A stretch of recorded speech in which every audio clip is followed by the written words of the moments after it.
જય શ્રી કૃષ્ણ. રાધે રાધે. પ્રભુ નંદકુમાર ઉમેશ સ્વામીની વૃષભાનુજા કૃતાર્થમ ન સંશય. શ્રી વલ્લભના સર્વે વૈષ્ણવને મારા ચાચાથી જય શ્રી કૃષ્ણ. હવે વાલા વૈષ્ણવ, આજના પુષ્ટિ પ્રસંગમાં આપણે પુષ્ટિ માર્ગમાં નિત્ય સેવા એટલે શું, તે કઈ રીતે કરવી અને સેવા કરવાથી શું ફળ મળે, એ બધું જ આપણે પુષ્ટિ માર્ગમાં નિત્ય સેવા પ્રસંગ વિશે પુષ્ટિ પ્રસંગ કરીએ.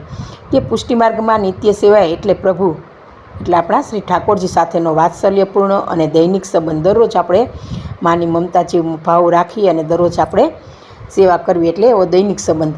આ માર્ગમાં તન, મન અને ધનથી પ્રભુની સેવા કરવી એ જ સર્વોપરી સાધના અને ફળ છે. દરેક વૈષ્ણવના ઘરમાં શ્રી ઠાકોરજીની દૈનિક સેવા ક્રમબદ્ધ રીતે થાય જ છે. જો વાલા વૈષ્ણવ જે પુષ્ટાવેલા ઠાકોરજી હોય છે એનામાં દરરોજ આ રીતે સેવા ક્રમબદ્ધ રીતે થાય છે. પેલું મુખ્ય સમય અને ક્રમ તો મંગળા દર્શન હોય છે. તો સવારે પ્રભુને જગાડવાથી લઈને મંગળા આરતી સુધીનો સમય શૃંગાર, પ્રભુને સ્નાન કરાવવો, સુંદર વસ્ત્રો અને આભરણો ધરાવવા, રાજભોગમાં મધ્યાહન પ્રભુને ભોગ અર્પણ કરવો અને શયન કરાવવું, ઉત્થાપન અને સંધ્યામાં બપોરે વિશ્રામ બાદ પ્રભુને જગાડવા, સંધ્યા આરતી અને શૃંગાર, શયન રાત્રે પ્રભુને પોઢાડવા. હવે બીજું સેવામાં સમાવિષ્ટ બાબતો: સ્વરૂપ સેવા, પ્રભુની મૂર્તિની સ્નાન, વસ્ત્ર, શૃંગારની વિધિ, નામ સેવા, ભગવત નામનું સ્મરણ, કીર્તન, રાગ ને ભોગ. સેવા દરમિયાન હવેલી સંગીત એટલે કીર્તન પણ ગાવું જોઈએ અને ઋતુ અનુસાર ભોગ પણ ધરાવવો જોઈએ. હવે નિત્ય સેવા કઈ રીતે, તો શ્રી ઠાકોરજીને જગાડતા પહેલાં ઓછામાં ઓછું એક પદ શ્રી મહાપ્રભુજીનું અને એક પદ શ્રી ગુસાઈજીનું ગાવું જોઈએ. જો વાલા વૈષ્ણવો વિશેષ અનુકૂળતા હોય તો એક પદ શ્રી યમુનાજીનું પણ ગાવું જોઈએ. ત્યારબાદ જ જગાવાના એક બે પદ ગાવા જોઈએ. મંગળ ભોગ કરીને કલેવુના એક બે પદ પણ ગાવા જોઈએ કે કલેવો ધૈર્યો છે એવા પદ ગાવા જોઈએ છે.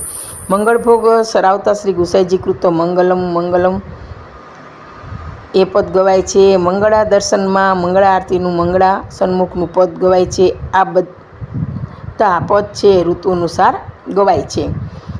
એટલે મંગળા આરતી પછી હવે શું કરીશું, જો આપણે ઠાકોરજીને પહેલાં જગાડીએ છીએ, જગાડવાનું પદ પછી હવે મંગલ આરતી કરીએ. તેમાં શું કરવાનું, તો શ્રી ઠાકોરજીને સ્નાન માટેની તૈયાર કરવી.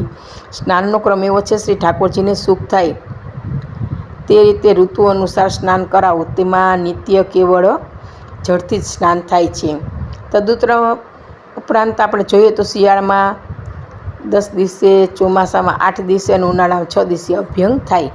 એટલે આપણે અભ્યંગ સ્નાન પણ કરી શકીએ. એમાં નિયમો હોય છે કે આટલા સમયે અભ્યંગ સ્નાન કરાવવું જોઈએ. સ્નાન કરાવવા માટે થાળ, સ્નાનની ચોકી અને તે ઉપર પાથરવા માટે 4 પડી કરેલું કોમળ સફેદ વસ્ત્ર, શ્રી અંગ પોછવા માટે કોમળ સફેદ વસ્ત્ર જેને અંગ વસ્ત્ર કહેવામાં આવે છે. શ્રી ઠાકોરજીને સુહાય તેવું ગરમ જળ, સ્નાન કરવા માટેની જલની લોટી, અભ્યંગ માટેના આંબળા, હળદર, ચંદન, બારસ, ફૂલેલ, અત્તર વગેરે મેળવીને તૈયાર કરેલ લેપ તૈયાર રાખવો જોઈએ. અત્તર ઋતુ અનુસાર રાખવું જોઈએ. ધારો કે શિયાળામાં આપણે સોંધો રાખીએ છીએ, ઉનાળામાં ગુલાબ રાખીએ છીએ, તો એવી રીતના ઋતુ અનુસાર આપણે અત્તર રાખવું જોઈએ. સ્નાન પછી ઋતુ અનુસાર જે વસ્ત્રો ધરવાના હોય તે પણ તૈયાર રાખવા જોઈએ.